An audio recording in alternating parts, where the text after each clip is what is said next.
Well, hey, friends. Oh my gosh, we have such a fun thing to talk about today. I'm Kirsten, your decision coach for the episode, and we are going to address a problem you may or may not be familiar with. Just kidding. You definitely are. Of having too many loose ends, feeling like your mind is just cluttered before you open your inbox or look at your calendar or start your to do list. You're waking up with this already cluttered, I'm behind feeling. You probably have some unfinished business going on. You probably have some open loops that I'm going to suggest we close today. And I'm not talking about the big unfinished project. I'm not talking about your book that you haven't finished yet. I'm not talking about the project that the deadline is in 2 weeks. I'm talking about the stuff that doesn't feel that important, the stuff that's always on the bottom of the list. I'm going to propose you have a bottom of the list day. What? Does this sound like the funnest party ever to anyone else but me? Yeah, I had one. Don't worry. I'm going to tell you about it. And we are proposing an idea here. You can make it your own. You can put a bottom of the list day on your calendar. You can have a bottom of the list hour, impromptu. The point is, there is a lot of value in prioritizing the continually deprioritized things. And we're going to get into why today. And I will plug the upcoming workshop that we have, Stop the Spiral, a decision making method for high functioning overthinkers. If you're not watching, just know I'm doing a shimmy right now. This is going to address your decision making in the moment. And it's kind of perfect for these bottom of the list days, these days when you're clearing out the clutter and closing loops relatively quickly. We overthinkers can make this too complicated. And I just want to help you not feel like everything has to be so equally hard and like such a heavy lift. So come to Stop the Spiral. It's going to give you so many mental shortcuts and so many tools you can just keep in your back pocket forever and ever and ever. It's going to be so good. And if you're listening in the future and July 11th, 2025 has already passed, you can still go to kirstenparker.com/spiral and get the workshop in replay form. So let's talk about these bottom of the list things. All right. They're not usually big stressors, but they do take up a disproportionate amount of mental space. You may or may not be familiar with this concept of the Eisenhower matrix. Personally, I have never ever found it useful, but I know some people really like it and it helps them mentally categorize things. If you're not familiar, it's a grid where you can kind of place tasks in order to know how you're going to prioritize and deal with them. So there's an urgent and important square. There's an important but not urgent square. There's an urgent but not important square. And there's a not urgent and not important square. Okay. The idea of this matrix is it's supposed to help you get more done and make a better use of your time. So if it's urgent and important, you do it, you prioritize it. If it's important but not urgent, you can schedule it. This is a little tricky. And that's usually why I'm just like, if this is helpful for you, use it. If it's not helpful, don't use it. I bring it up because the kinds of things we're talking about today, the bottom of the list things, we can think belong in that not important and not urgent square. I recently, as I told you, had a bottom of the list day and I just did everything that I wasn't getting to before. And I collected it all into one long afternoon. I fixed this fence that I put up because I don't want my dogs barking at everyone the entire length of the fence. But the littlest one is feisty and scrappy, and he like learned how to knock it over and turn it into a launching pad. So I finally fixed that. I finally figured out a way to display this stuff of Kenny's that kind of just got put on these random shelves that it was not like curated or nice looking, but nothing else could go there and they didn't have anywhere else to go. So I finally just like made that pretty. I kind of tied up a bunch of loose ends and they were particularly ones that I could see. It's kind of like things I saw every day and just like clocked, like that's not done yet. The thing is, displaying Kenny's stuff, it's like headphones and old cameras and things, is not important unless I decide it's very important. But those of us who are prone to overthinking can make a strong argument for this never ever being important. Certainly never as important as getting your oil changed, making a vet appointment, things that you are pretty convinced are objectively important. The problem is we can say, well, this isn't important compared to other important things. And it's definitely not urgent. But by the logic of this Eisenhower matrix, if it goes in the not important, not urgent box, you're supposed to eliminate it and not do it. And okay, well, that works if it doesn't matter and you can't ever see it. But if it's something that you're visually dealing with or physically living inside of day after day, that becomes draining. So these open loops, even silly sounding ones, cause low grade anxiety. They cause mental energy leaks and they cause lingering judgment of ourselves.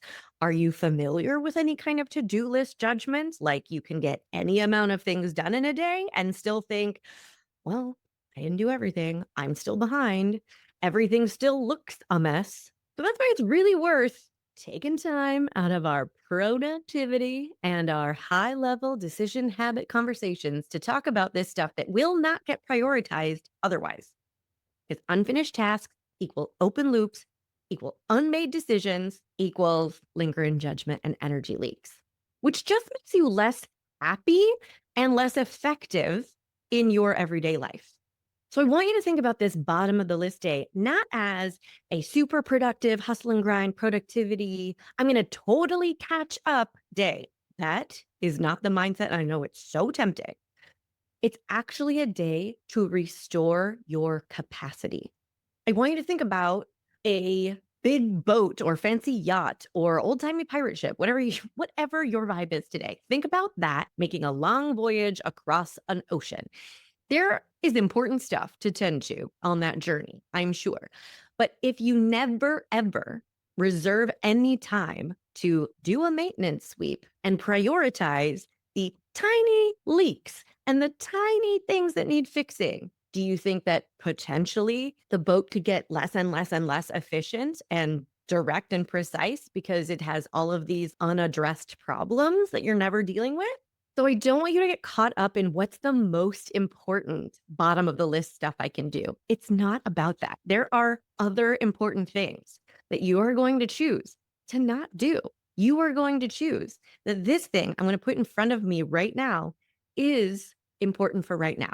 When we take this time to restore your capacity, your best brain is going to be available for those more important things later on. So how to do this is really simple. You're going to find a few things. You can put a number to it. You can just look around and pick something and start.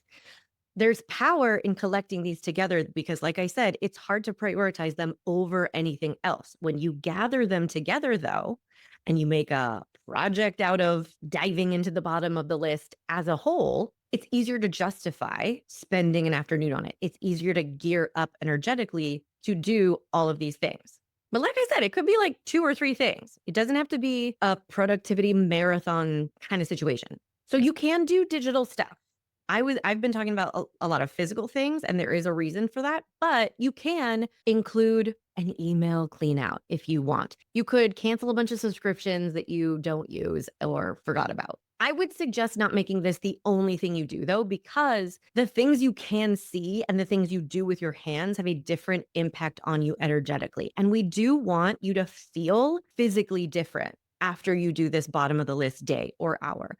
So if you do some digital stuff, that's fine, but don't only do digital stuff. It won't have as much of an impact. So the other things you can do are the things you never got to. Like when I moved in, I never made the collection of old cameras pretty. I just put them up on a shelf and then I was like, I will get to these later. You can fix a thing you've been tolerating that is not causing any major life drama or problems, but you do have to use energy every single day to tolerate it. This is the big thing we're cleaning up with the bottom of the list day. You are going to feel like you are pouring energy, not to just little tasks, but to yourself and to your quality of life. Because you would be surprised at how much energy it takes to put up with stuff that you don't like, that doesn't work, that isn't the way you want. It really creates an undercurrent of feeling like you're settling. And that undercurrent takes energy you could be using for better stuff you care more about. The other thing that's going to happen when you do this, when you actually give time to this stuff, is you are going to rebuild trust with yourself. Remember that message we can wake up with, like, I'm already behind, or the message you can go to sleep with, which is, I got nothing done today. Yeah, we don't want to live that way anymore. And it's hard to convince yourself of it not being true. There is tons of merit in doing the mindset work around choosing your beliefs. My favorite plan of attack when it comes to changing beliefs is a combination of mindset and action work because it's hard to think your way out of thoughts. Sometimes we got to do some stuff. And it's not about doing so much that you prove yourself wrong. It's not about exhausting yourself so you can, like, okay, now I definitely can't argue with myself that I got stuff done today. But we are going to give you that sense of satisfaction. We're going to give you tangible evidence of, yes, I do things. I do cross things off the list. I do prioritize myself and making my home nice or my car nice. Oh my gosh. That's another thing I did on the bottom of the list day. I finally dropped off all of the Goodwill stuff that I've just been driving around with because I didn't prioritize it. And I finally cleaned my car out. And oh my God, it was so nice. That was such a gift to myself, but it was not more important than anything else in my life. So I never, ever did it until it was officially time to do the unimportant bottom of the list things. So give yourself this day or this afternoon in the spirit of gifting yourself some more energy, some restored capacity, some reduced visual clutter or clutter anxiety, and some more self trust. And let yourself wake up tomorrow with so many closed loops. And I don't even care if you do 3 things. Yeah, that's a lot. That's a lot of loops. If you close 3 loops, you're walking around with that many less loops that are just open and draining you. Okay, I've said the word loops too many times, so we're going to wrap up. I can't wait to hear how this goes for you. I really hope that you have fun with it. And if you need help, if you really want some more tools in your back pocket for making faster decisions and just not second guessing them for 10 minutes or 10 days, or being able to really know how you want to work through a decision so you can get to the end of it more quickly, come to the Stop the Spiral workshop on July 11th. And if you missed it or you can't come live, but you want the replay, KirstenParker.com/spiral and have fun closing some loops, crossing some things off the bottom of the list, and having a really fun time with it. And we'll see you soon. Hey, want to find out your decision style? Obviously, go take the decision style quiz. It's in the show notes and at KirstenParker.com/quiz. We all have our style when it comes to making decisions, but do you know how to use your default way of thinking to your advantage? Or do you mainly get stuck in the most annoying parts of overthinking and people pleasing? The decision style quiz has your answers, my friend. Take it right now at KirstenParker.com/quiz.